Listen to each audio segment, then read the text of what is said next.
మీరందరూ కొంచెం కామ్గా ఉంటే ఇక్కడ మాట్లాడే వాళ్ళు అక్కడికి వినిపించట్లేదు. సో మీరెంత కామ్గా ఉంటే వాళ్ళకి నేను మాట్లాడేది కూడా వినిపిస్తుంది. ప్లీజ్. ముందుగా ఇక్కడికి విచ్చేసినటువంటి అభిమాన సోదరులందరికీ నా నమస్కారాలు.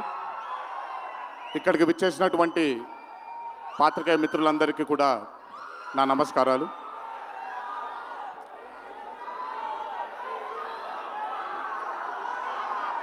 సిద్ధుని నేను పర్సనల్గా అంటే తన చాలా సినిమాలు చూశాను తనవి, కానీ పర్సనల్గా ఎప్పుడు ఇంటరాక్ట్ అవ్వలేదు.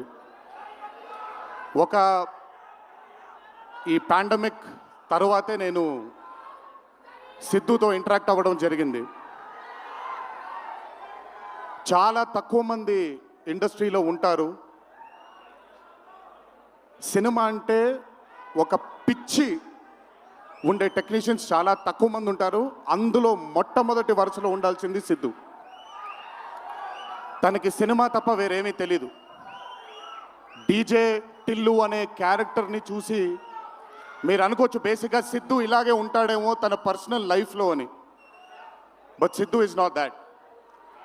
తనకెంతసేపు సినిమా, తను చేస్తున్నటువంటి క్యారెక్టర్, తను పార్టిసిపేట్ చేసినటువంటి కథ, ఈ కథకి నేను న్యాయం చేస్తున్నానా లేదా అనే తపన.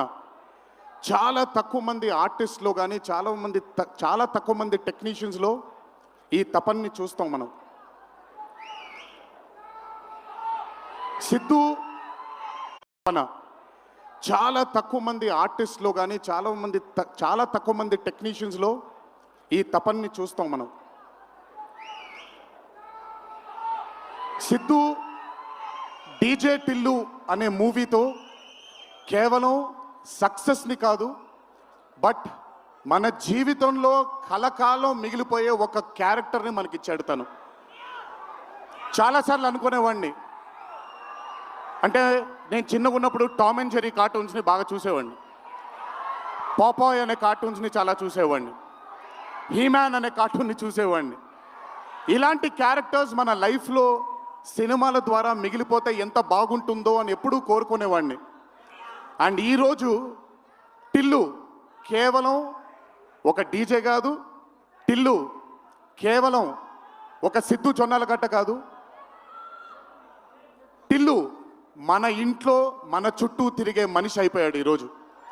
Hats off to Siddhu, hats off to the whole team of DJ Tillu and Tillu square for creating ఒక క్యారెక్టర్ని మన ఇంట్లో ఉండిపోయి మన మనిషిలాగా మన చుట్టూ తిరుగుతూ ఉండే ఒక క్యారెక్టర్ని క్రియేట్ చేసినందుకు ముందు హ్యాట్స్ ఆఫ్ టు దెమ్. నవ్వించడం అనేది ఒక వరం, నవ్వకపోవడం ఒక శాపం. నాకు బేసిక్గా నేను నవ్వడం మొదలు పెడితే నాకు ఆపుకోవడం చాలా కష్టం. నేను అదుర్స్ చేసినప్పుడల్లా పాపం మా వినయ్ అన్న తెగ కష్టపడిపోయాడు. ఎందుకంటే బ్రహ్మానందం గారిని ఆయన డైలాగ్ చెప్పక్కర్లేదు, ఆయన్ని చూస్తే చాలు నవ్వేసేవాడిని. అది త్రివిక్రమ్ గారు కూడా చాలాసార్లు ఫేస్ చేశారు అరవింద సమేత జరుగుతున్నప్పుడు. అలాంటిది నేనెంత నవ్వానో కూడా ఇంకా నేను నవ్వలేను బాబోయ్ అన్నంత నవ్వించాడు సిద్ధు ఈ సినిమాతో. నన్నే కాదు చాలామందిని నవ్వించాడు. ఆ బ్లెస్సింగ్స్ అంతా సిద్ధుకి దక్కాలి. ఇంకా అద్భుతమైన చిత్రాలు, ఇంకా చాలా బ్యూటిఫుల్ క్యారెక్టర్స్ని తను క్రియేట్ చేయాలి, తను పోర్ట్రే చేయాలి, మనందరికి అందించాలి అని ఆ దేవుణ్ణి మనసారా కోరుకుంటున్నాను. అతనికి ఆ శక్తిని కల్పించాలని కోరుకుంటున్నాను. ఒక్కసారి మీరు వినాలి ఇప్పుడు నేను చెప్పేది. వినపడుతుందా? పర్లేదు, వినపడుతుంది. దేవరా సినిమాలో ఒక డైలాగ్ ఉంది. డైలాగ్ గురించి చెప్పను కానీ దేవర్ కూడా ఇంచుమించు భయం గురించి ఆ సినిమా ఎక్కువ శాతం భయం గురించి మాట్లాడడం జరుగుతుంది ఆ సినిమాలో. కలగనే ధైర్యం ఉండాలి, కళ కనడానికి ఒక ధైర్యం ఉండాలి. ఆ ధైర్యాన్ని, ఆ కళని సార్థకం చేసుకోవడానికి, నిజం చేయడానికి భయం ఉండాలి. అది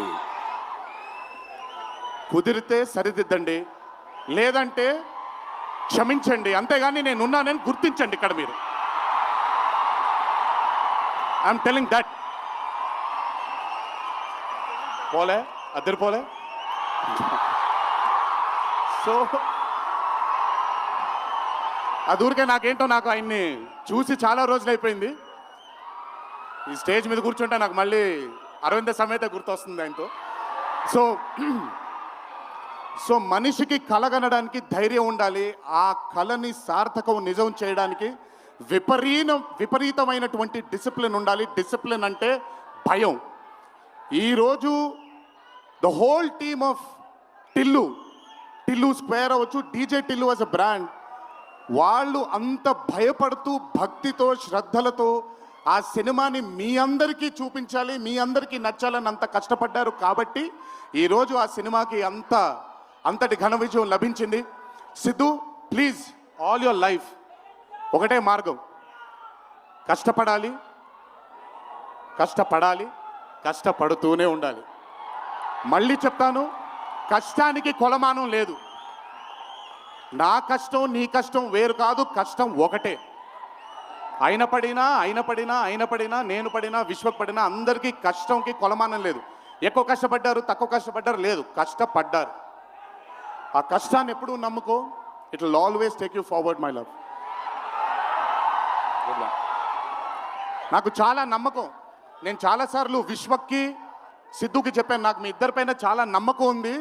అంటే నేనేదో పెద్ద ఇలా అని కాదు, బట్ నమ్మకం ఉంది. రేపొద్దున ఇండస్ట్రీకి మీ ఇద్దరు కూడా చాలా హెల్ప్ అవుతారు. ఇండస్ట్రీ ముందుకు వెళ్ళడానికి, కొత్త ఐడియాస్ని, కొత్త థాట్స్ని ముందుకు తీసుకురావడానికి మీ ఇద్దరు కూడా మీ వంతు కృషి డెఫినెట్గా ఈ ఇండస్ట్రీకి పెడతారు. మీరు ఉపయోగపడతారు ఇండస్ట్రీకి అని చాలాసార్లు వాళ్ళకి చెప్పాను. ఈరోజు ఇద్దరిని అలా చూస్తుంటే నాకు చాలా గర్వంగా, చాలా ఆనందంగా ఉంది. ఇండస్ట్రీకి ఈరోజు ఇలాంటి డేర్ డెవిల్స్ కావాలి, కొత్త థాట్స్ని ముందుకు తీసుకొని వెళ్ళడానికి, కొత్త రకమైన ఐడియాస్ని ముందుకు తీసుకొని వెళ్ళడానికి. Hats off to both of them. అలాగే ఈ చిత్రానికి దర్శకత్వం వహించిన మల్లిక్ రామ్ గారు, it's not an easy task అండి. ఒక బ్లాక్ బస్టర్ అయిన చిత్రానికి మళ్ళీ సీక్వెల్గా మీరు దానికి దర్శకత్వం వహించడం ఈజీ టాస్క్ కాదు. Hats off to you and congratulations. You've done a great and an amazing job. అలాగే ఈ చిత్రానికి పనిచేసిన సాంకేతిక నిపుణులందరికీ, నేను ఇందాకే కాసర్ల శ్యామ్ గారితో మాట్లాడుతున్నాను. ఆయన రాసినటువంటి ఒక పాట చాలా ఇష్టం నాకు, బలగంలో ఊరు పల్లెటూరు అనే పాట నాకు చాలా ఇష్టం. నాకెందుకో ఆయన రాస్తుంటే మట్టి వాసన వస్తూ ఉంటుంది ఆయన దగ్గర నుంచి, ఆయన వాడే పదాల దగ్గర నుంచి. Hats off to Kasarla Shyam garu, hats off to Achu, hats off to all the other technicians, and special mention to Radhika and the Radhika, Neha garu and Anupama Parameswaran garu. They've done phenomenal job. Tillu తనకుండే ఒక వీక్నెస్ ఏదైతే ఉందో ఆ వీక్నెస్ని పర్ఫెక్ట్గా పోర్ట్రే చేయగలిగారు. వాళ్ళిద్దరూ లేకపోతే ఈరోజు డెఫినెట్గా ఈ చిత్రం ఇంత విజయం సాధించేది కాదు.